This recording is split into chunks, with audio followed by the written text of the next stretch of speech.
Well, the board members that have done deals, remember, they've done billions of dollars in transactions, hundreds of transactions. They know it takes longer than you think. They understand your lack of achievement better than you because they've had deals fall apart. They've had deals go in the toilet. They've had deals shut down with injunctions. You know, they understand that part of the model that you don't understand. And the reason we don't teach that is because if you thought that a dissident board member could shut you down, you'd never get a fucking board.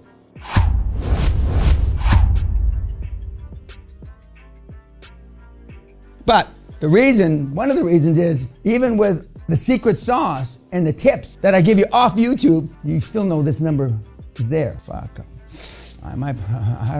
that. I'll just keep my job. My 9 to 5 is work still. They still call it 9 to 5 work. It's kind of 11 to 2. 11 to 2. That's funny. Yeah.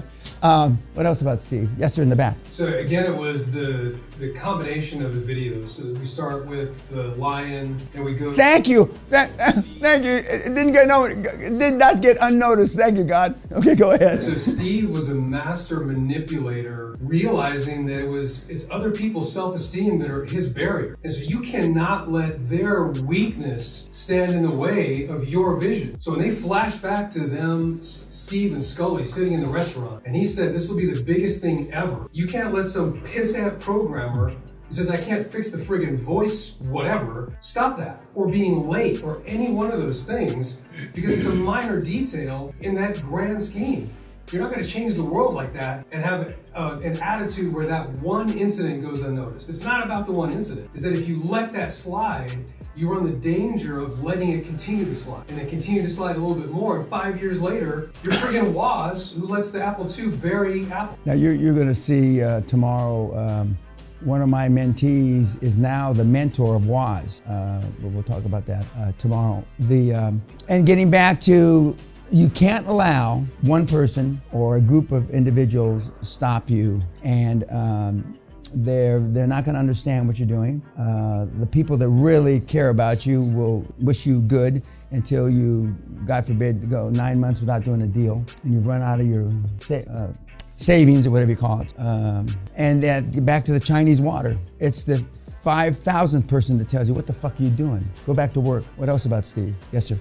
He saw himself as the orchestrator and not the musician. So Well, and I told you the first night that for the first time you're going to be the conductor, where the orchestra being all the financial instruments out there. And when you find out you don't need all the financial instruments, you only need one, which is commercial debt, which is just the opposite, the antithesis of what you've been taught. And when I was at University of Pennsylvania, I asked, how many classes have you had in buying a business? No hands go up. How many classes have you had in selling a business? No hands go up. And then I said, how many classes, other than the veterans in the audience, how many classes have you had in leadership? No hands go up. 0. And University of Pennsylvania, and I was honored to be there.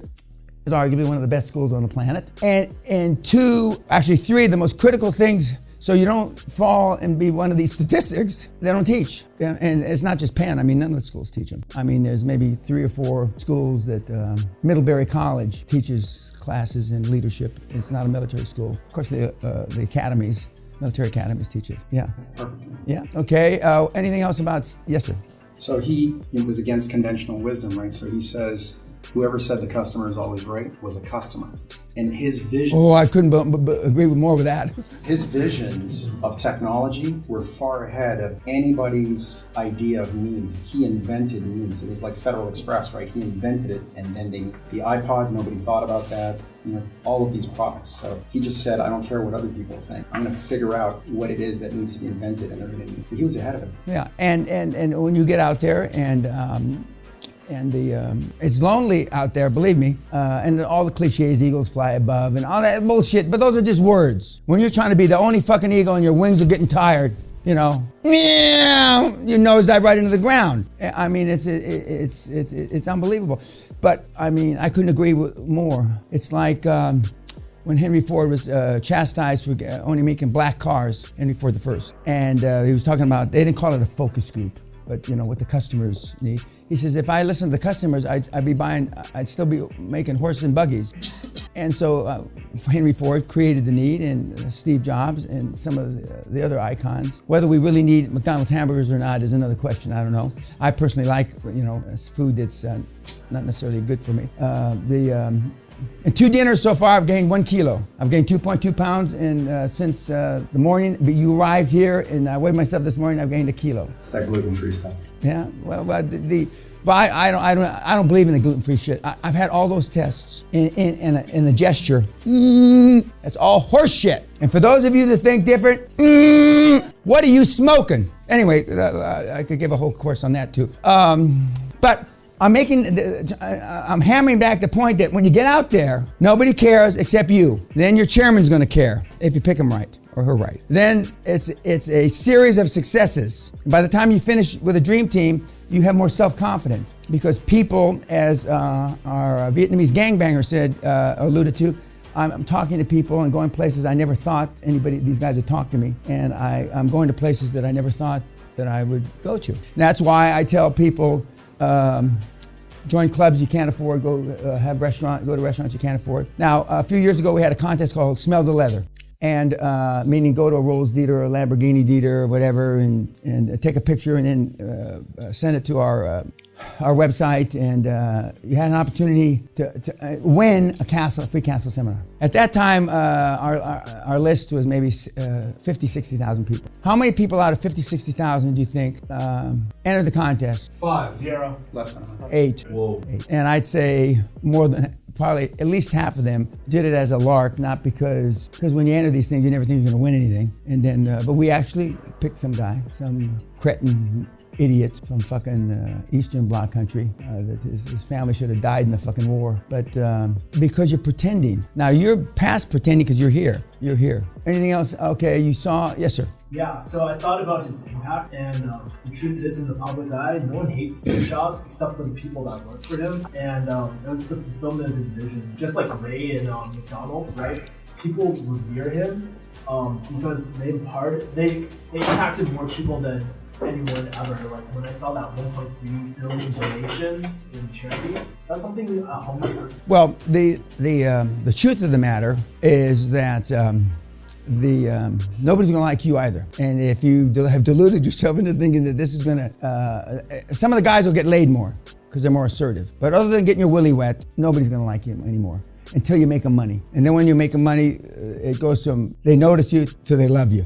But you're only as good as your last prize fight. You're only as good as your last deal. And then as soon as you don't make people money, you're back on the shit list. So it's a roller coaster ride from the penthouse to the shit house, from the penthouse to the shit house, back and forth. And the most successful ones over the 26 and a half years that I've been doing this with kids like yourselves are the kids that have the thickest skin. And not many people have thick skin. I told you yesterday, Sally calls me rhino skin because I have the skin of a rhinoceros. But again, I told you, and again, my parents did a lot of stuff wrong, but they did a bunch of stuff right. My father said when I was young that I came back from France. I couldn't speak English. I had a French accent. I got in a lot of fight in East LA with a French fucking accent. You have no idea. Fortunately, I was the biggest kid in grammar school, but I still got in a lot of fights. And they used to call me Froggy. And I had to undo that French accent quickly. But the kids and kids are awful, to each other. But when you get out there, you're going to be like a foreign language. You're going to be speaking French in the middle of the desert. 1, nobody's listening to you. 2, if you find somebody that can understand you, isn't going to agree with you because they were taught the antithesis of what you're achieving. And I don't use the word try to achieve, you're achieving. And words are important because your subconscious doesn't know you're full of shit. Your subconscious doesn't know you're full of shit. And for some of you that are already practicing affirmations, etc., that's great. And for some of you who have already moved forward with your boards, I'm almost positive, not absolutely 100%, that most of the kids that have already put your dream teams together did it wrong. And as soon as you start to enact the program, the system, the model, you'll see why they're wrong. Because even though you explained to them not being disingenuous, as good as you could, what you require of a non-executive board member, you didn't do it accurately. One of the questions that they normally fuck up first on is anybody that's worth their salt. I told you, yes, I'm very interested.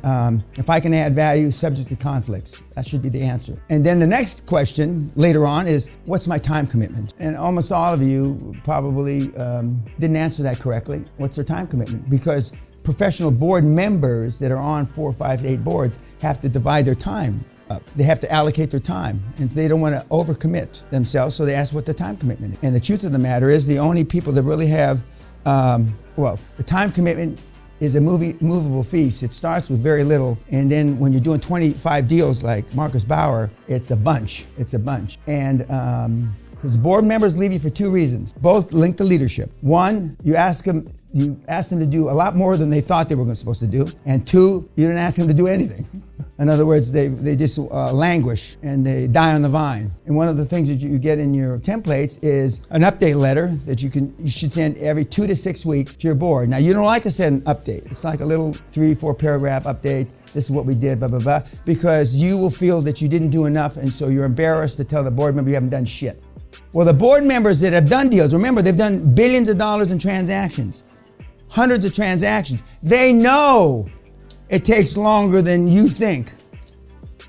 They understand your lack of achievement better than you because they've had deals fall apart. They've had deals go in the toilet. They've had deals shut down with injunctions. They understand that part of the model that you don't understand. And the reason we don't teach that is because if you thought that a dissident board member could shut you down, you'd never get a fucking board.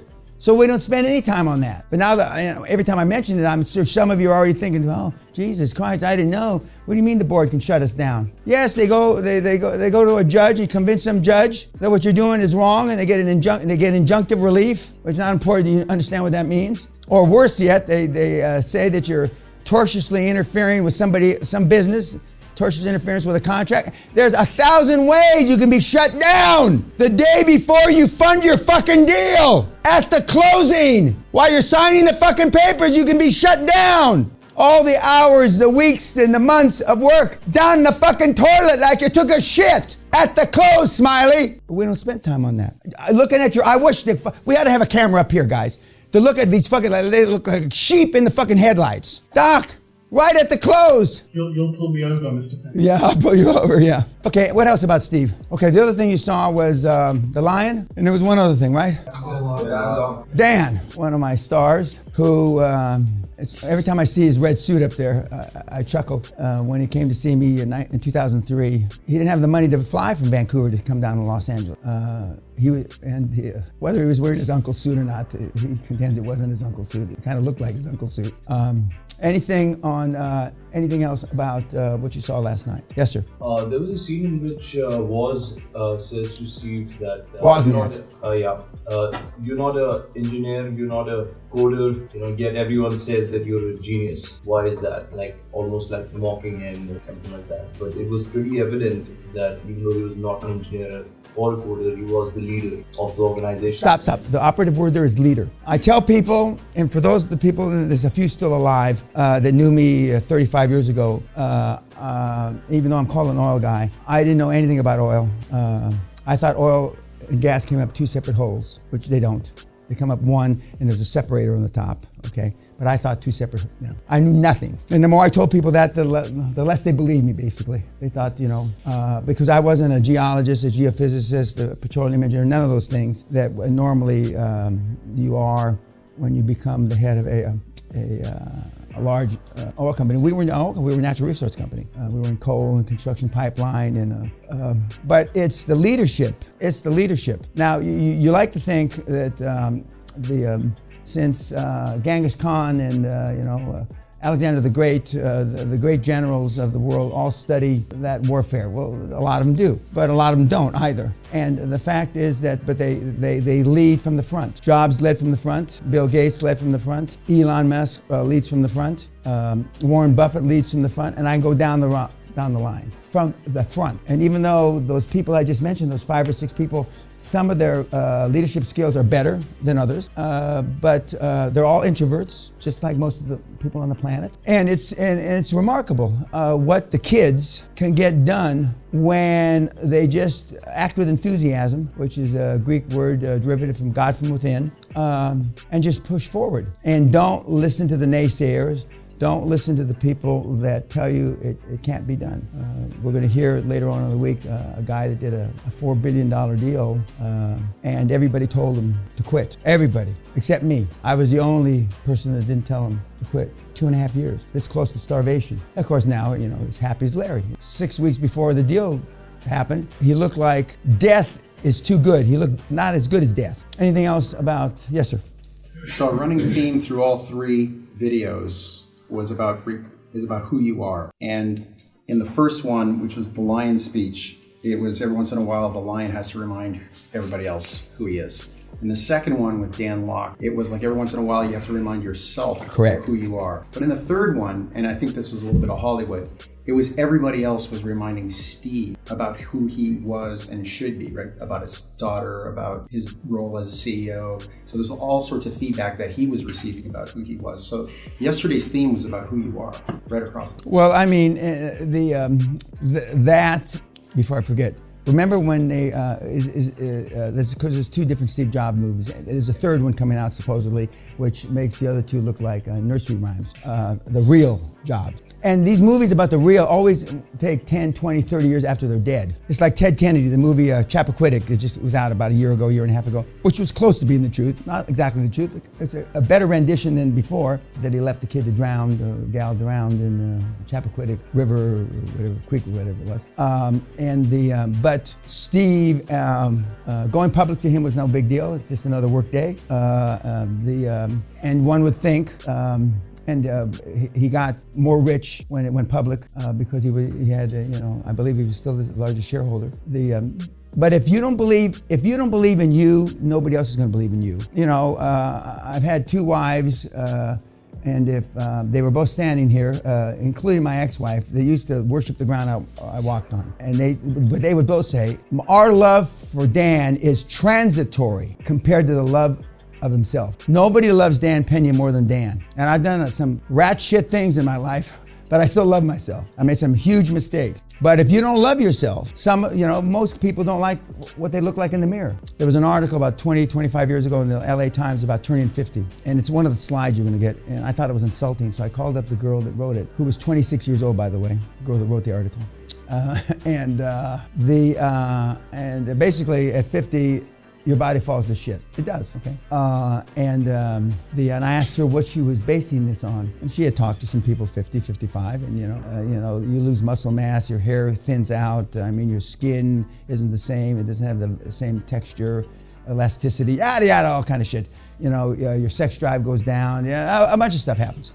And so I asked this young girl, as soon as I found out how old she was, I had a field day, because I couldn't find out how old she was. Because 25 years ago, the information on the internet you couldn't find out. But once I found out the kid was only 26 years old, I went bug fuck, And so I wanted to meet her in person, and she said no. And finally, we had 2 or 3 phone conversations. But as wrong as the article was, the real key is how the LA Times allowed her to publish it. Because when you write something, you normally have to have 2 verifications of information. And some of the information she put down was just flat ass wrong. Of course, aging and a thought about aging is different now than it was then. We know a lot more about aging 25 years later than we did then. So giving her the benefit of the doubt, some of those mistakes, it wasn't just her that was making the mistakes, it was general, health information. But Steve is an anomaly, and I don't expect, any Steve Jobs to come through. I've had some really gifted kids come through the program in over 25 years, and I'm sure I have never met Mr. Zuckerberg. I'm sure he's gifted as well.